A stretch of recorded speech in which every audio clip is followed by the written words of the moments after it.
Street food হিসেবে খুব জনপ্রিয় একটি খাবার চিকেন চাপ। এই চিকেন চাপটি যদি আমরা ঘরে তৈরি করে খেতে পারি তাহলে কেমন হয়? তো চলুন আজকে আমি আপনাদেরকে দেখাবো কিভাবে ঘরে আপনারা সহজে এই চিকেন চাপটি তৈরি করতে পারবেন।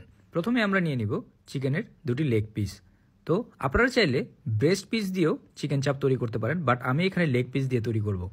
তো আপনারা দেখতে পাচ্ছেন আমি কিভাবে একটি ছুরির সাহায্যে লেগ পিসটি কেটে এর ভিতরের হাড়টি বের করে ফেলব।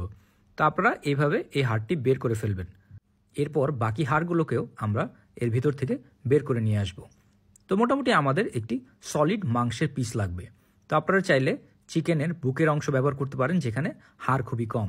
তো আমি লেগ পিস দিয়ে আপনাদেরকে তৈরি করে দেখাচ্ছি। এইভাবে আপনারা সবগুলো হাড্ডি ফেলে দিয়ে আপনারা চিকেন চাপ তৈরি করতে পারেন লেগ পিসের মাংস দিয়ে।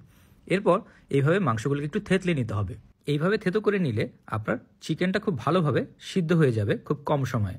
তো এরপর আমি একটি ফ্রাই প্যানে নিয়ে নিব সয়া সস, তার সাথে দিয়ে দিব টমেটো সস, এরপর দিয়ে দিব গ্রিন চিলি সস, তারপর দিয়ে দিব মাস্টার্ড সস, এরপর সামান্য দই, পেঁয়াজের পাউডার, তারপর দিয়ে দিব আদা, এর সাথে দিয়ে দিব রসুন, এরপর দিয়ে দিব মরিচের গুঁড়া, হলুদের গুঁড়া, জিরার গুঁড়া, ধনিয়া গুঁড়া, সামান্য লবণ, সরিষার তেল স্বাদ মতো দিয়ে নেবেন আপনারা। এরপর এই সবগুলো উপকরণকে একসাথে আমরা মিক্স করে নিব। চিকেন চাপ তৈরি করতে অনেক প্রকার মশলার প্রয়োজন পড়ে। আপনারা এই সবগুলো মশলা দিয়ে এরপর একটা মিশ্রণ তৈরি করে এর ভিতরে চিকেনটিকে আমরা ভালোভাবে মিশিয়ে নিব। চিকেনকে খুব ভালোভাবে এর ভিতরে মিশিয়ে নিতে হবে যাতে চিকেনের কোনো অংশ বাদ পড়ে না যায়। আপনারা একটু সময় নিয়ে এর গায়ে চিকেনের গায়ে ভালোভাবে এই মশলাটি লাগিয়ে নেবেন। হয়ে গেলে আমরা এগুলোকে একটি র্যাপিং পেপার দিয়ে মুড়িয়ে রেস্টে রেখে দেব। আপনার কাছে র্যাপিং পেপার না থাকলে একটি প্লেট দিয়ে ঢাকনা দিয়ে রাখতে পারেন। তারপর 2 ঘন্টার মতো আমরা ম্যারিনেট করে রেস্টে রেখে দিব।